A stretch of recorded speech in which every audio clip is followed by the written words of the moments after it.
Qatar చాలా ధనిక దేశం. కానీ ఇప్పుడు మెల్లమెల్లగా తన దగ్గర ఉన్నటువంటి సంపదనంతా పోగొట్టుకుంటూ ఉంది. ఇప్పుడు అక్కడ ఉన్నటువంటి ప్రజలు ఆందోళన చెందుతూ ఉన్నారు. పాలకులు కూడా ఏం చేయలేని పరిస్థితి. కారణం తెలిసిందే కదా, హార్మూజ్ జలసంధి. అక్కడ నెలకొన్న సంక్లిష్ట పరిస్థితుల వల్ల ఖతార్ ఈ విధమైనటువంటి బ్రతుకులోకి నెట్టబడింది. పర్షియన్ గల్ఫ్లో ఎడారితో నిండినటువంటి ఓ ద్వీపకల్పం ఈ దేశం. ప్రపంచంలోనే అత్యంత సుసంపన్న దేశాల్లో ఒకటి.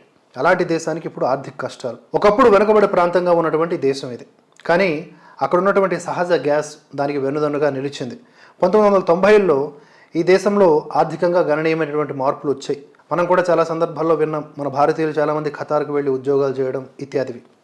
ఈశాన్య ఖతార్లో ఉన్నటువంటి నార్త్ ఫీల్డ్ ప్రపంచంలోనే అతిపెద్ద సహజ గ్యాస్ రిజర్వాయర్. ఇక్కడి సూపర్ కూలింగ్ గ్యాస్ ఇంధనాన్ని ద్రవరూపంలోకి మారుస్తుంది. దీన్ని గుర్తించినటువంటి దేశం ఈ ఎల్ఎన్జి ఉత్పత్తిని ప్రారంభించి ప్రపంచ దేశాలకు ఎగుమతి చేయడం స్టార్ట్ చేసింది.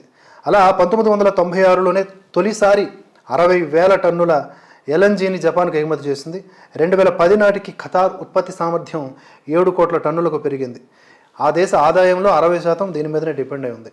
అలాంటి ఒక సిచ్యువేషన్లో ఇప్పుడు ప్రపంచ దేశాలన్నింటికి సరఫరా చేసేటటువంటి హార్మూజ్ జలసంధి ఏదైతే ఉందో అది ఇరాన్ అండర్లోకి వెళ్ళడంతో ఏమి చేయలేని పరిస్థితి.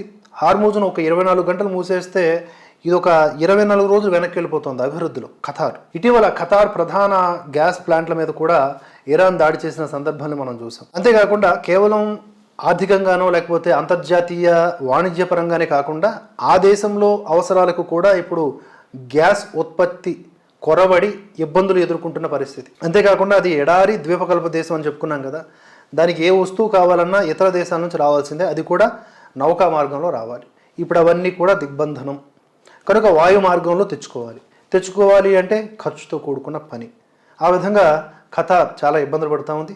దీని నుంచి బయటపడాలంటే ఒకటే మార్గం, అమెరికా ఇరాన్ ఏదో ఒకటి చేయాలి, లేదా ఇరాన్ ఖతార్కు అనుకూలంగా మారాలి. అమెరికా ఇరాన్ మధ్య, ఇజ్రాయెల్ ఇరాన్ మధ్య నెలకొన్నటువంటి ఈ యుద్ధ వాతావరణ పరిస్థితులన్నీ కూడా సమసిపోవాలి. అప్పటిదాకా ఈ ఖతార్ వెనకడుగు వేస్తూనే ఉంటుంది అభివృద్ధిలో.